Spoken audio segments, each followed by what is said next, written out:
ఏంటి వల్లి, వాటర్ తెచ్చావా? ఇందాకటి నుంచి గొంతెండిపోతుంది. ఎవరికైనా చెప్దామంటే ఎవరూ లేరు. ఫోన్లే, చెప్పకుండానే తెచ్చావు.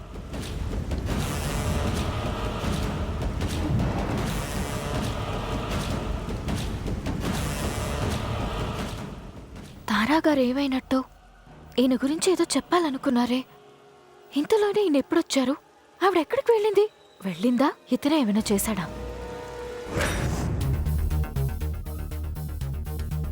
ఏంటి వల్లి అలా ఉన్నావు? ఏం లేదు. లేదు, ఏదో ఉంది.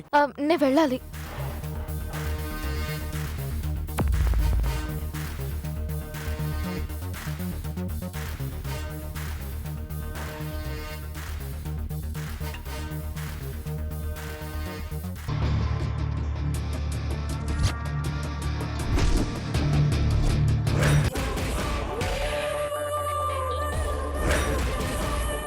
ఏంటి, పెళ్లికొడుకు గారు అర్జెంటుగా రమ్మని ఫోన్ చేశారు? ఏం కావాలి? మీకు 1,00,000 రూపాయలు ఇద్దామనుకుంటున్నాను. దేనికి? మీరు నాకు పని చేయాలి. 1,00,000 రూపాయలు ఇవ్వడానికి సిద్ధపడ్డారంటే అదేదో కొంపలు కూల్చే పనే అయ్యుంటుంది. మీరు నా గురించి తప్పుగా అర్థం చేసుకున్నారు. నేను మాట సాయం చేస్తానే కాని తప్పుడు పనులు చేయను. ఇప్పుడు కూడా మీరు చేయాల్సింది మాట సాయమే. మీ గురించి నాకు మొత్తం తెలుసు, అందుకే మిమ్మల్ని ఎంచుకున్నాను. చెయ్యండి. ఏం తెలిసినా మీరు చెప్పేది నాకు నచ్చితేనే చేస్తాను. మీకు నచ్చేదే. ఏంటది?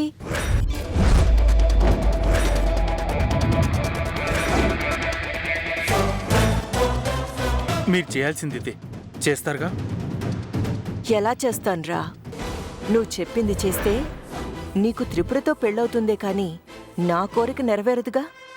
నాకు కావాల్సింది ఈ పెళ్లి పెటాకులవ్వడం, త్రిపుర భరణితో లేచిపోవడం, శివగామి పరువు బజార్న పడ్డం. అది జరిగితే కదా నాకు ఆనందం. దానికోసం ఇంత చేసి నేను నీ బోడి లక్ష కోసం నీకెందుకు ఆ పనిచేస్తాను? చెయ్యను. ఈ ప్రమీల పెళ్లి కాని ప్రమీలగా మిగిలిపోవడానికి కారణమైన ఆ శివగామి పరువు బజార్న పడే వరకు నేను నిద్రపోను. ఏంటండి ఆలోచిస్తున్నారు? ఓకే కదా? కాదు. ఇలాంటి పనులు నాకు కోర్టు ఇచ్చినా నేను చేయను. కోటి నేను ఇవ్వను గాని చేయండి. ఏంటి బెదిరిస్తున్నావు? నువ్వు ఇంకేమన్నా చెప్పాలా? ఇంకేమన్నా అబద్ధం చెప్పాలనుకుంటే చెప్పేయి. నేను చూడాలనుకుంటున్నాను నన్ను మోసం చేయడానికి నువ్వు ఎంత నీచానికి దిగజారగలవు అని.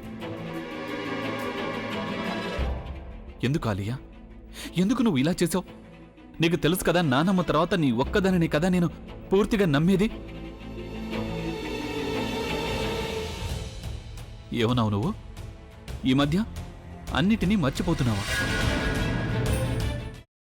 అది చాలు.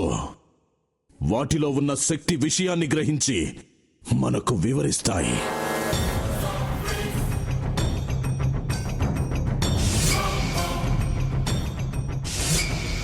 ఎవరు ఆ దండ విప్పొద్దు, గది తలుపులు తెరవద్దు.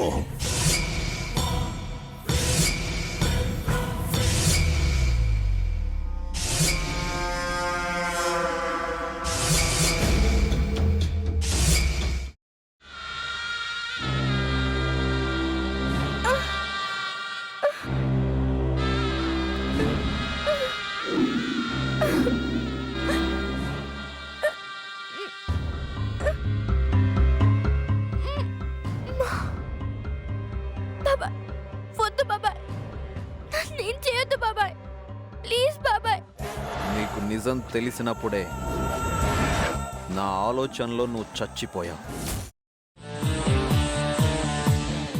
ప్లీజ్ కొంచెం తినండి. ప్లీజ్.